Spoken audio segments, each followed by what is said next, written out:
కాసేపట్లో సీఎం రేవంత్ బృందం మేడిగడ్డకు చేరుకోనున్నారు. సీఎం రేవంత్ రెడ్డి మంత్రివర్గ సభ్యులు, ఎమ్మెల్యేలు, ఎమ్మెల్సీలతో కలిసి మేడిగడ్డ బ్యారేజీని సందర్శిస్తున్నారు. కాళేశ్వరం ప్రాజెక్టు నిర్మాణంలో అవకతవకలు చోటు చేసుకున్నాయనే ఆరోపణల నేపథ్యంలో క్షేత్రస్థాయి పరిశీలన చేయనుంది.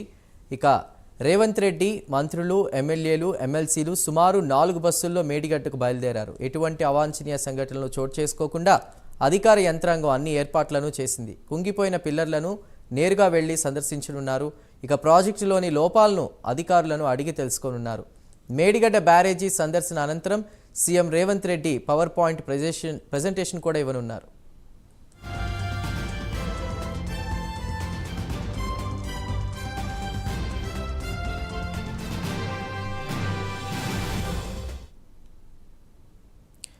రైట్, ఇక సీఎం బృందం మేడిగడ్డకు చేరుకోబోతోంది. అక్కడ పరిస్థితులను వివరంగా పరిశీలించనున్నారు. ప్రస్తుతం అదే అంశానికి సంబంధించిన అప్డేట్స్ అందించడానికి మా ప్రతినిధి నాగేంద్ర మేడిగడ్డ నుండి లైవ్లో సిద్ధంగా ఉన్నారు. నాగేంద్ర. Thank you Chandu. ప్రస్తుతం తెలంగాణ రాష్ట్ర రాజకీయాల్లో హాట్ టాపిక్గా మారినటువంటి మేడిగడ్డ బ్యారేజీకి సంబంధించినటువంటి అంశమే ప్రస్తుతం జరుగుతున్నటువంటి బడ్జెట్ అసెంబ్లీ సెషన్లో కూడా నీటిపారుదల శాఖ ప్రస్తుతం కాళేశ్వరం ప్రాజెక్టుకి సంబంధించినటువంటి అంశం మీదే ప్రధానంగా చర్చ జరుగుతుంది. మేడిగడ్డ కాళేశ్వరం ప్రాజెక్టులో మేడిగడ్డ సింధులతో అన్నవరంతో పాటు మేడిగడ్డ కూడా ప్రధానమైనటువంటి ప్రాజెక్టు. ప్రస్తుతం మనం మేడిగడ్డ ప్రాజెక్టు మీద ఉన్నాం. ప్రస్తుతం ఎక్కడైతే మేడిగడ్డకి సంబంధించినటువంటి బ్లాక్ నెంబర్ 7లో 16వ పిల్లర్ నుంచి 21వ పిల్లర్ వరకు కుంగిపోయినటువంటి ప్రదేశంలో మనం ప్రస్తుతం ఉన్నాం. ఇక్కడ చూడొచ్చు మేడిగడ్డకి సంబంధించినటువంటి ప్రాజెక్ట్ దృశ్యాలన్నిటిని కూడా మనం ప్రస్తుతం ప్రైమ్ లైన్ స్క్రీన్ పైన మీకు ఎక్స్క్లూజివ్గా చూపించేటటువంటి ప్రయత్నం చేస్తున్నాం. ప్రస్తుతం దాదాపు మేడిగడ్డ ప్రాజెక్టుకి సంబంధించినటువంటి అంశంలో దాదాపు ఈ యొక్క మేడిగడ్డ ప్రాజెక్టు ద్వారా దాదాపు 16 లక్షలకు పైగా కూడా ఎకరాలకు ఆయకట్టు ఉంటుంది. ఈ ఆయకట్టుకు సంబంధించినటువంటి మేడిగడ్డ ప్రాజెక్టులో ప్రధానమైనది. ప్రస్తుతం మనం చూస్తున్నాం బ్లాక్ నెంబర్ 7లో ప్రస్తుతం 16వ నెంబర్ పిల్లర్ నుంచి 21వ నెంబర్ పిల్లర్ వరకు కూడా పూర్తిగా క్రాక్స్ రావడం, అదేవిధంగా పగులు వచ్చినటువంటి సందర్భంగా ప్రస్తుతం మనం చూస్తున్నటువంటి పిల్లరే పూర్తిగా దాదాపు 4 నుంచి 5 అడుగుల వరకు కూడా లోనకి కుంగిపోయినటువంటి పరిస్థితి ఉంది. ప్రస్తుతం ఎక్కడికక్కడ కూడా మార్క్ చేసినటువంటి ఆ దృశ్యాలన్నింటినీ కూడా చూస్తున్నాం. పూర్తిగా పగుళ్ళు వచ్చేసి పూర్తిగా డౌన్ అయిపోయినటువంటి దృశ్యాలు. ప్రస్తుతం ఈ ప్రాజెక్టు మనం గమనిస్తే ఒక్కసారి పూర్తిగా ఒక లెవెల్ మనం అర్థం చేసుకోవచ్చు. పూర్తిగా స్టార్టింగ్ నుంచి ఎండింగ్ వరకు కూడా పూర్తిగా ఒకటే లెవెల్లో ఉండాల్సినటువంటి ప్రాజెక్ట్ కాస్త ప్రస్తుతం మనం ఎక్కడైతే క్రాక్స్ వచ్చి పిల్లర్స్ కుంగిపోయాయని చెప్తున్నామో ఆ పూర్తిగా అక్కడ కుంగిపోయినటువంటి పిల్లర్ వద్ద పూర్తిగా డౌన్ అయిపోయినటువంటి ఆ దృశ్యాలన్నింటిని కూడా మనం చూస్తున్నాం. ప్రస్తుతం సంబంధించినటువంటి అధికారులంతా కూడా పూర్తిగా 16వ నెంబర్ పిల్లర్ నుంచి 21వ నెంబర్ పిల్లర్ వరకు కూడా పూర్తిగా ఎక్కడికక్కడ కూడా అధికారులు కట్టుదిట్టమైనటువంటి భద్రత ఏర్పాట్లను చేశారు. ఇటు సైడ్ ఒకవైపు ఇక్కడ కుంగిపోయినటువంటి పిల్లర్ల వద్దకే మరికాసేపట్లో రాష్ట్ర ముఖ్యమంత్రి సీఎంతో పాటు మరొకవైపు మంత్రులు, ఎమ్మెల్యేలంతా కూడా ఈ కుంగిపోయినటువంటి మేడిగడ్డ బ్యారేజ్ పిల్లర్ల వద్దకు రాబోతున్నారు. ప్రస్తుతం మనం చూడొచ్చు కుంగిపోయినటువంటి పిల్లర్ వద్ద దృశ్యాలు చూస్తే మనకి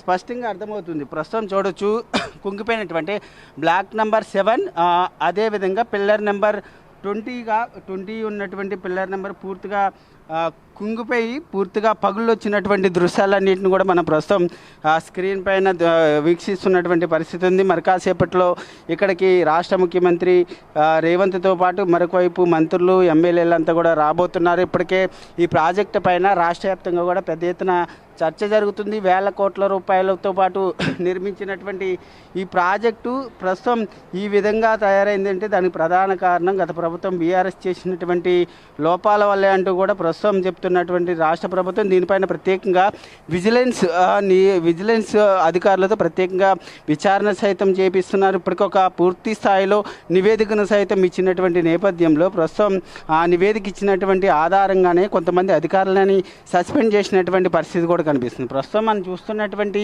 పిల్లర్ వద్ద పూర్తిగా లోనికి కుంగిపోయినటువంటి దృశ్యాలు, అదేవిధంగా పూర్తిగా పగుళ్ళు ఇచ్చినటువంటి దృశ్యాలు దాదాపు అడుగు మేరకు పైగా కూడా పిల్లర్ పూర్తిగా ఆ పగుళ్ళు వచ్చినటువంటి దృశ్యాలన్నింటిని కూడా మనం చూస్తున్నాం. ప్రస్తుతం ఇక్కడ అధికారులు మరి కాసేపట్లో సీఎం రేవంత్ రెడ్డితో పాటు ఎమ్మెల్యేలంతా కూడా విజిట్ చేస్తున్నటువంటి నేపథ్యంలో భారీ భద్రతను ఏర్పాటు చేశారు. అదేవిధంగా మేడిగడ్డకు సంబంధించినటువంటి ప్రాజెక్టు కుంగిపోయినటువంటి అంశాన్ని రాష్ట్ర ప్రజానికానికి అంతటికి కూడా తెలియజేసే విధంగా కూడా ప్రస్తుతం వాళ్ళకి సంబంధించి ముఖ్యంగా రాష్ట్ర నాయకత్వం అంతా కూడా ప్రస్తుతం ఆ దిశగానే ప్రస్తుతం ఇక్కడికి విజిట్ వస్తున్నటువంటి పరిస్థితి అయితే కనిపిస్తుంది. ఒకవైపు ఇప్పటికే ఎక్కడైతే పగుళ్ళు ఏర్పడ్డాయో ఆ పిల్లర్లన్నిటి వద్ద భారీగా భద్రత ఏర్పాటు చేయడం, అదేవిధంగా ఆ సైడ్కి వాటర్ రాకుండా ఎక్కడికక్కడ కూడా కట్టుదిట్టమైనటువంటి ఏర్పాట్లన్నింటిని కూడా చేసినటువంటి దృశ్యాలన్నింటిని కూడా మనం ప్రస్తుతం చూస్తున్నాం. ముఖ్యంగా ఈ మేడిగడ్డ ప్రాజెక్టుకి సంబంధించినటువంటి అంశంలో చూడొచ్చు, పగుళ్ళు ఇచ్చినటువంటి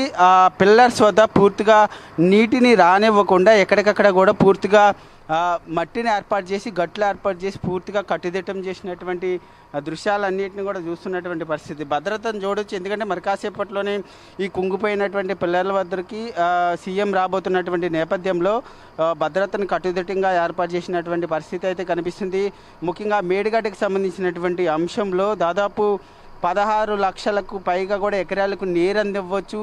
అలాంటి ప్రాజెక్టు నాణ్యత లోపం, అదేవిధంగా మరొకవైపు అధికారుల నిర్లక్ష్యంగానే ఇలాగా ఈ ప్రాజెక్టుకి ఈ రోజున పగుళ్ళు వచ్చాయంటూ కూడా రాష్ట్ర ప్రభుత్వం ఆరోపిస్తుంది. ప్రస్తుతం ఆ దిశగానే అసెంబ్లీ బడ్జెట్ సమావేశాల్లో కూడా ప్రధానంగా మేడిగడ్డకు సంబంధించినటువంటి బ్యారేజ్ కుంగుబాటు, అదేవిధంగా కాళేశ్వరంకి సంబంధించినటువంటి అంశంలో 95,000 కోట్ల రూపాయలతో కాళేశ్వరం ప్రాజెక్టును నిర్మించడం జరిగింది. కానీ దాంట్లో దాదాపు 1,000 కోట్ల రూపాయల అవినీతి జరిగిందంటూ కూడా బడ్జెట్ సమావేశాల్లో చెప్తూ వస్తున్నారు. దాన్ని ఎక్స్పోజ్ చేయడంలో భాగంగానే ప్రస్తుతం మేడిగడ్డ విజిట్కి మరి కాసేపట్లో ముఖ్యమంత్రి అదేవిధంగా ఎమ్మెల్యేలంతా కూడా రాబోతున్నారు. ఇప్పటికే రాష్ట్ర నీటిపారుదల శాఖ మంత్రి అయినటువంటి ఉత్తమ్ కుమార్ రెడ్డి 119 మంది ఎమ్మెల్యేలకు ఆహ్వానం పంపించడంతో పాటు మరొక వైపు వారందరినీ కూడా తీసుకొచ్చేటటువంటి ప్రయత్నం చేస్తున్నారు. ప్రత్యేకంగా 4 బస్సుల్లో కాంగ్రెస్కి సంబంధించినటువంటి ఎమ్మెల్యేలు, మంత్రులు, అదేవిధంగా సీఎంతో పాటు మరొక వైపు